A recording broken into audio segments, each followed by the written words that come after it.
G'day guys, welcome back for another video. In this video, I'm making a tank up and it's not for myself.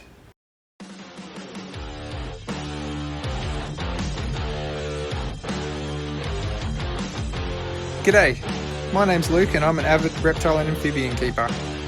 On this channel you'll see DIY tutorials, care videos, herping clips and plenty of other animal related content. Please make sure to subscribe and check out what my animals and I are up to.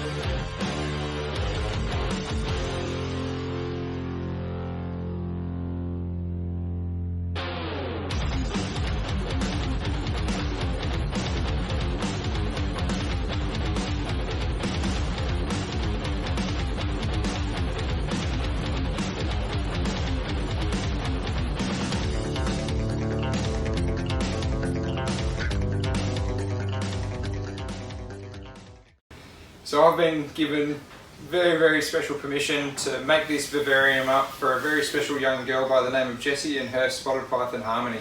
Jessie's mum Jackie contacted me and said that she wanted it to be a little bit more of a natural looking tank than what it was currently, and I think Jessie's none the wiser at the moment. I think Jessie thinks that I'm just fixing up some of the electronics inside of it and then I'm going to send it back to them, but I'm actually going to give it my kind of, you know, real natural looking feel.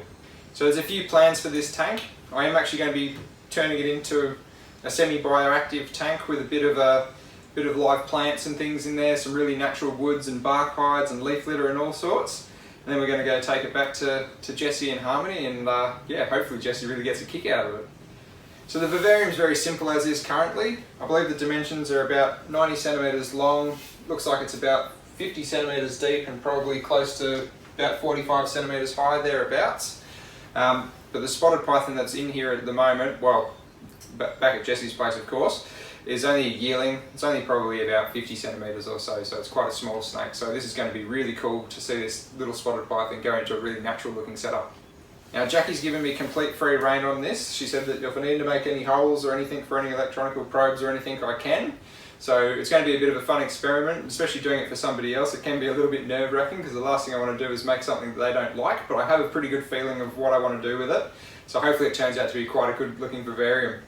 So one of the things that I am testing out for them is they did actually get given a thermostat with this second-hand enclosure. So I believe it's just a simple on-off thermostat. I'm just going to check that it is actually working. So I've just set the dial here to 30 degrees Celsius. We'll check the probe. What I'll probably do is, even if I just knock it down a few degrees just so it's like up to temp, that'll see if it actually turns on and off. Perfect. So, you know, we've got that down there at about 24 degrees and it's turned off. If I set the dial 30 degrees, it's turning on because there's no way this room's 30 degrees at the moment and the probe's not had time to cook, to warm up. So I will be using this temporarily in this enclosure. I'll put a little thermometer in there for them as well. Probably not a bad idea that they actually get a new thermostat down the line just because this thing is pretty ancient looking, but you know, it's doing the job, so that's the main thing. So for now we'll definitely use it inside this build. So it was pretty perfect timing this morning, but I actually had the light to it turn up maybe half an hour ago. So I was actually going to use one of mine that was new in the box here, but even better, I got one fresh and packaging isn't even open. I'm going to be using a T5 in this. I'm going to be securing it really tightly to the roof so the snake can't get around the cords or anything. So this is a little plant light. So it's a 6400 Kelvin light, so it's going to be perfect for the low light plants that I'm going to be putting inside of the vivarium. We've got the cord there too. So what I plan to do is essentially mount all of the power on one side of the tank just so then they can access it straight to a point, because if you kind of have power and electronics going everywhere, it just gets a little bit messy. And I know that this side of the tank in particular is over kind of near Jessie's far wall, the far wall in her bedroom. So, you know, this will be the perfect size to do it. And not only that, the heat and everything's already on that side. So I'm going to just kind of chuck the time lapse on now. I'm going to drill a few holes, get this all fixed out in there, and we'll whack it on so then we can actually see a little bit more what we're doing.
So we finally got some light in.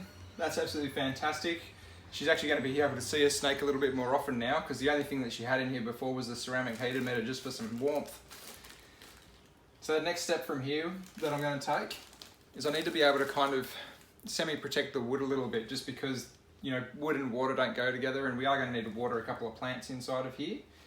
Now, usually in this sort of environment, I would have probably used form ply as an enclosure build, but because we're kind of using this as a skeleton, I have to kind of come up with a different type of tactic. So what I am actually going to do is I've essentially got a little tarp here, and I'm going to cut it to size and kind of just use it as a bit of a liner on the internal side of the vivarium here, just to try to protect the wood a little bit from the water.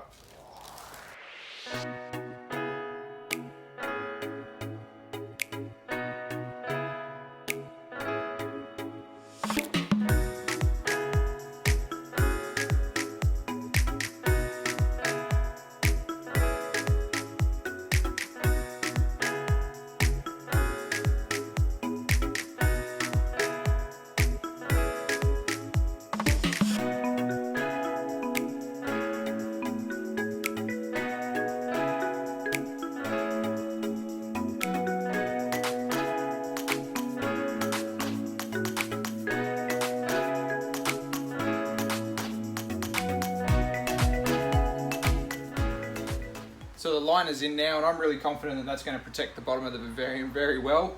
It looks really ugly at the moment, but you got to remember that we're actually going to turn this into a pretty deep substrate as well. So we're pretty lucky that we've probably got about 10 centimeters or so that I'm going to fill up with my favorite Yuki mulch. But the backdrop of this enclosure, there's really nothing to look at, unfortunately. But what I've decided to do is do a very similar thing as to what I did in my bioactive green tree python enclosure build, which I'll put a card up the top there. But I'm going to use a couple of these Koya doormats. Now, whilst they're not the prettiest looking thing, once I kind of deck this out, you're not really going to notice them as much as a feature. But if the pothos decides to grow up it, then it's actually got something to anchor to. So that's going to be really good too if the plants want to grow up the back wall.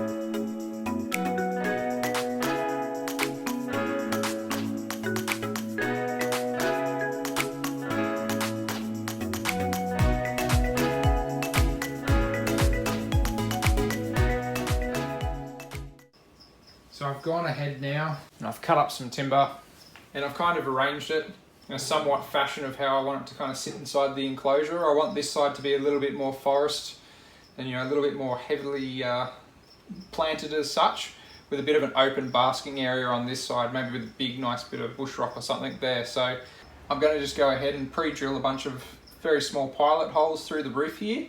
I'm going to screw these vertical logs straight up into the roof.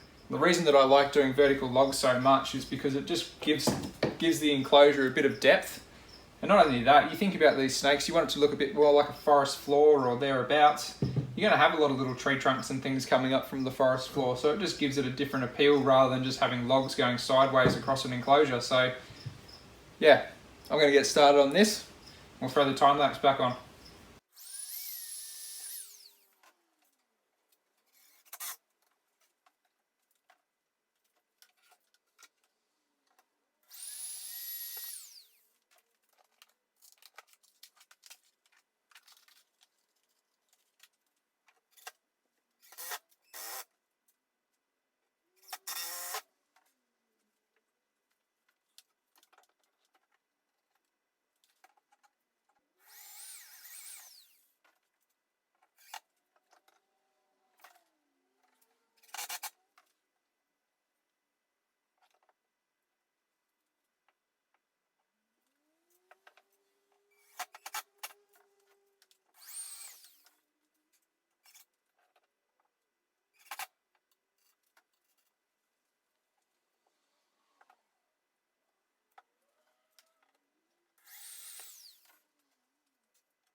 So now that all the wood's in, well, not all of the wood, but a good portion of it, at least all the vertical pieces that need to be fixed, I'm just going to start filling it out with my favourite Yuki mulch substrate.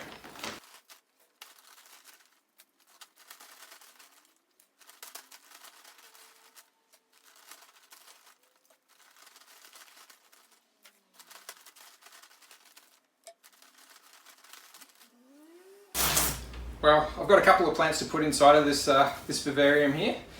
One of my favourites, good old parlour palm. These guys do get to about 1.2 metres tall, but if you trim them back, they just send up some new shoots. I bought this particular pot because there's a lot of short little shoots in here as well, so I think it'll be perfect for this vivarium.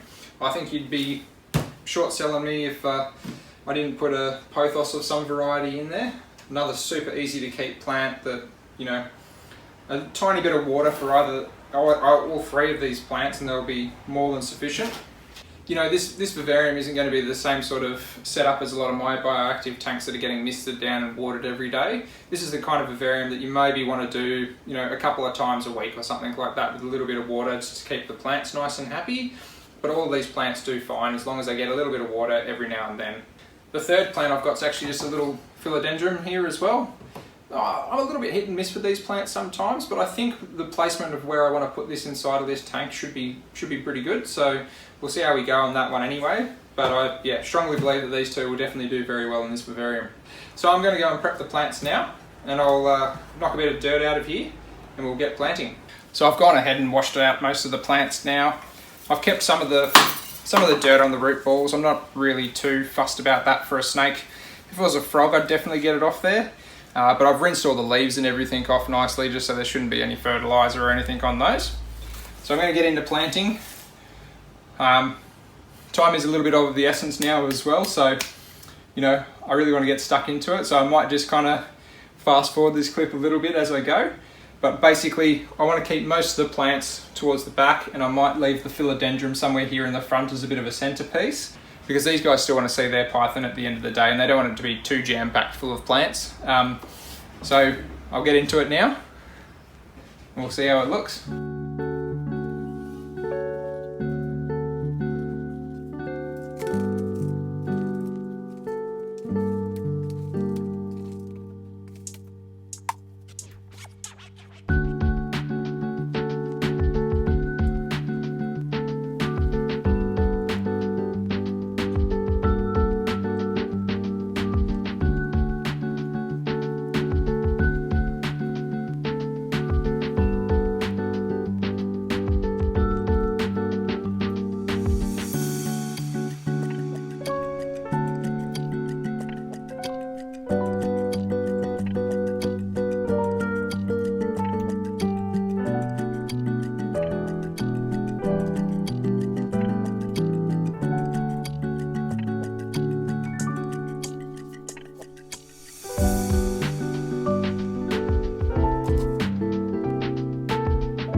So it's starting to come together now. There's a few other elements that I want to put in here. I still need to do some rocks, some bark, some leaf litter, maybe a few more logs and bits and pieces. So I'm going to get onto that now. And the first rock that I want to do is this nice big bit of bush rock. And I'm going to be placing that right over underneath the heat here, which is going to be the perfect spot so the snake can actually warm right up on that rock. And the rock can soak in a bit of that heat as well and hold it throughout the day. I've got a couple of other bits of sandstone as well that I want to use, just to really give it a different texture. So I think the biggest thing when doing these sorts of terrariums or vivariums is using different elements when you can, you know, even if it's just one rock or so, like it can make all the difference with what you end up with looks wise, you know, in the actual enclosure itself. And the same goes for things like bark. Like I've been collecting this sort of stuff for ages now and I've got crates of it hanging around. This is going to act as the perfect little hide over in this corner.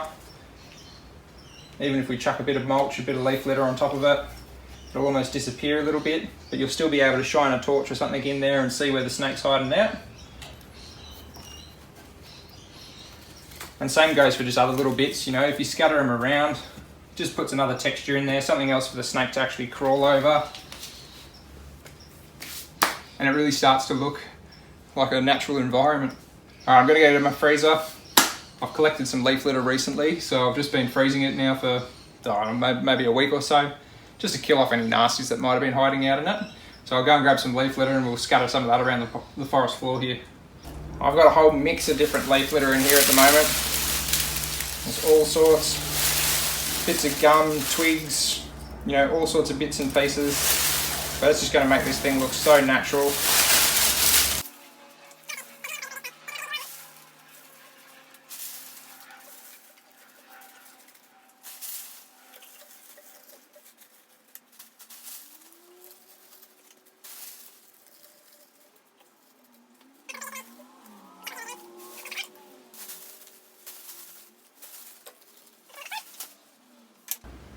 I reckon this is starting to look fantastic. I might see if I can squeeze another couple of bits of gum in here. Just a couple of branches just to provide some more climbing space. There's even a couple of bits of pandanus leaf kicking around from the rough scale build. Yeah, you'll be able to come in here and just open up that little hide and check out underneath there. I just want this to look as natural as possible.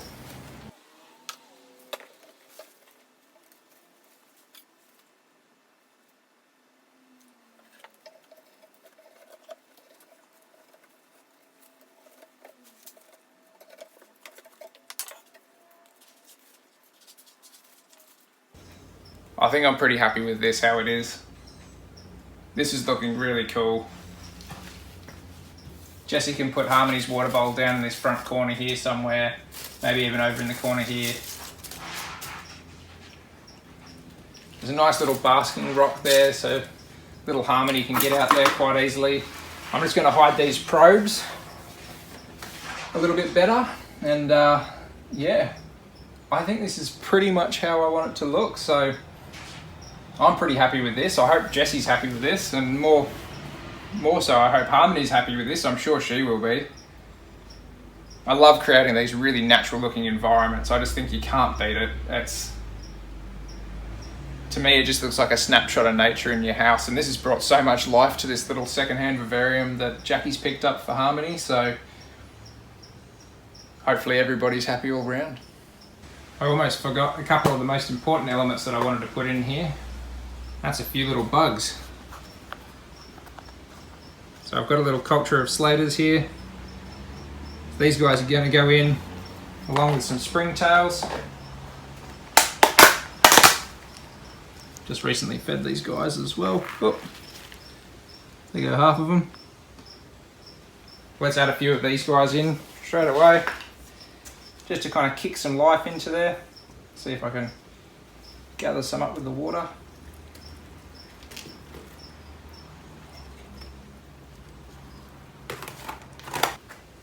There's going to be a whole heap of life in there now. Get a few of these bugs in there. These will help break down a little bit of waste and things inside the vivarium. You're never going to have to not clean it at all, but it's always good to add some life in there to help you out at the end of the day.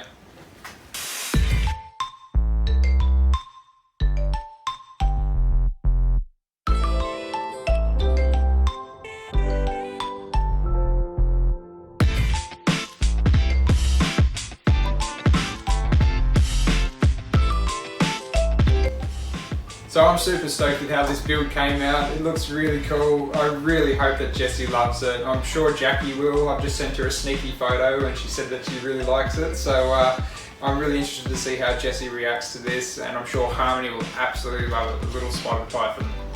So thanks anyway guys for following me along on this build. If you want to support the channel a little bit more, feel free to get some Teespring merch. There's a link in the description down below. And if you want to, you can also join in on Patreon and put a small donation towards what I'm doing here if you want to, and get some extra content as well. Again, there'll be a link in the description down below. If you like this video, please make sure to drop it a like, drop it a comment, and also subscribe if you can. That'd be much appreciated on my end. Until next time guys, I'll catch you on the next video. Hi, this is my snake Hans. She's a little spotted python. So I'm just putting Harmony off in her brand new enclosure. It's not brand new, but her brand new deck separated, shall I say? I'll just say that. And she's going through her oldest thing. Her favourite as well. Okay, I'm not gonna... She's actually quite a placid snake. I've never actually heard her striking at me, like really hard on purpose. She struck at the glass, but that obviously, because that was when she was like really hungry after her first shed. Well, whatever she said. So I'm going for like a real nature thing. It used to be like a horrible thing. I wonder if I can actually see any of the springtails or... You might be able to if you lift up a bit of the leaf litter. Really? Ooh. Potentially. You might see a few little slaters and things crawling around in there from time to time, but they're going to be helping keep this nice and clean. And I also know that some of the lizards actually eat it after a while. Yeah, if they're big enough, they'll definitely, or if the lizard's small enough. Harmony sure. would never do that. She's a snake. She's really loving exploring up the top there, isn't she? Has she ever had places that high to climb before? Actually, no. Because she's usually been that one and... Yeah, in a smaller hatchling kit.